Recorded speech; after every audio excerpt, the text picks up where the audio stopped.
ఏదో 1-2 చోట్ల మనం నష్టపోతే మోసపోతే ఇక జీవితమే పోయిందని ఫీల్ అవ్వద్దు. ఇది గుర్తుపెట్టుకో, ఇక్కడ పాయింట్ టర్నింగ్ ఇది. ఏదో 1-2 గాయాలైనాయి అని ఇక జీవితమే పోయిందని అనుకోవద్దు.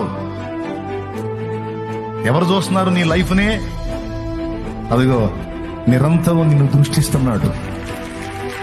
నువ్వు కనపరిచిన నీతిని చూస్తున్నాడు, నీకు జరిగిన అన్యాయాన్ని చూస్తున్నాడు, మొత్తం రాస్తున్నాడు.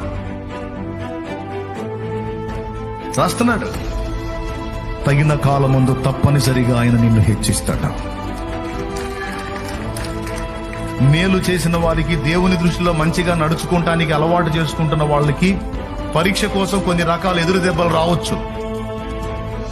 అవి కొద్దిగా రావచ్చు, గొప్పగా రావచ్చు, లేదా ఏబుకొచ్చినంతగా రావచ్చు. కానీ ఎన్నొచ్చినా ఏబుకి లైఫ్ మొత్తం అయిపోయిందా? అయిపోలా. భార్య అంది, బలురక్కసి చెట్టులాగా భార్య మారింది, కానీ ఏబు మారలా. దేవుడు అన్ని ఇచ్చినప్పుడు భజన చేద్దాం, దేవుడు ఇప్పుడు అన్ని తీసేసుకున్నాడు కాబట్టి దేవుణ్ణి తిట్టాలి, ఇక సావాలి అంటే ఏమన్నాడు తెలుసా? ఇన్ని రకాల మేలులు మనకు చేసినప్పుడు అన్ని అనుభవింప తగుదుమా? కొద్దిపాటి కీడును అనుభవింప తగమా?